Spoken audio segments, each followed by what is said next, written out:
G'day folks, it's me again. Well, for today's quick little video we're going to be looking at this electric shower. It's a Triton Trans, second generation, 9.5 kilowatt, 240 volt electric shower. I've had it years and it finally failed by taking out the RCD. So I think we're going to have a look inside and see why. Right, I've got the old I-arm tester hooked up to the common neutral and the earth. Press the go button. Yeah, that's pretty knackered. So anyway, for those of you who are unfamiliar with UK electric showers, the water comes in, goes into the boiler. There's two heating elements. Obviously you've got off, one element for low, both elements for high, and the temperature is varied by controlling the water flow through the boiler. And there is obviously pressure switches and micro switches and all that. So there will be some good bits to salvage out of this, but the boiler is knackered.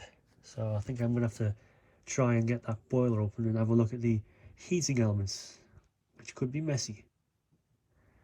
Should just be able to cut that band off, but it's probably glued as well, so oh well. There's quite a lot of thermal switches. There's one on the outputs, there's a pressure relief valve, and there's also one at the top as well. So there is quite a lot of protection built into this.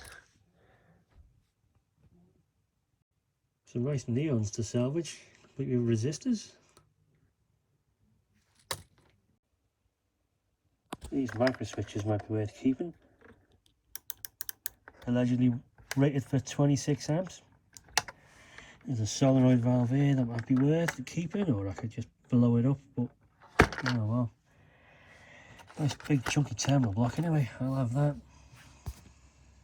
Inside this pressure relief valve there's just a small rubber burst disc, so if the pressure gets too great it'll dump it out the bottom.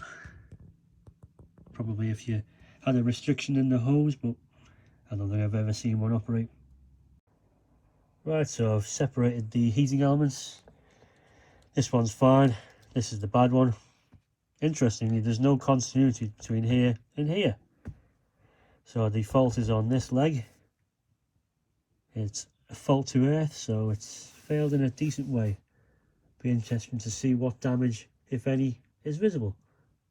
Well, I tried to peel it open, but that wasn't going to work, so I had to get the hacksaw out. It consumed 2 blades, so there's quite a lot of glass fibre or something in this, but oh,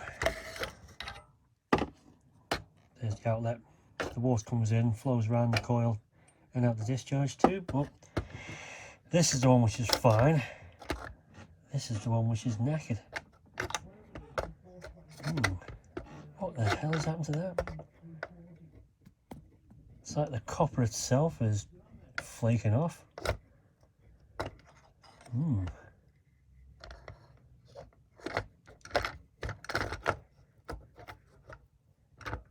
That's weird. I've never seen copper do that. See, why is this element fine? This one isn't. It was always ran on full power, so both of these would have been energized. Nasty. Oh well, I hope you found that interesting. Thanks for watching. Try and get a closer look at that grot. See, what the hell is that? It's not limescale, I don't think, because if it was, then why is that one unaffected? But it is a little bit. It seems to be just on this element. And it's rock hard.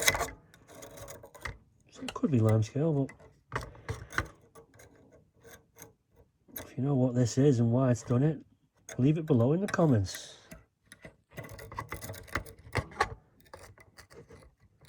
What the fuck?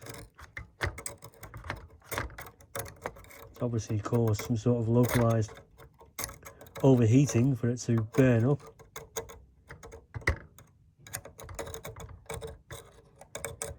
I feel like I'm a dentist. Oh.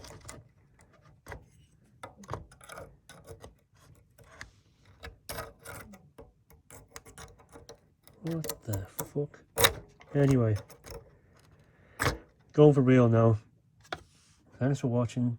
Bye bye.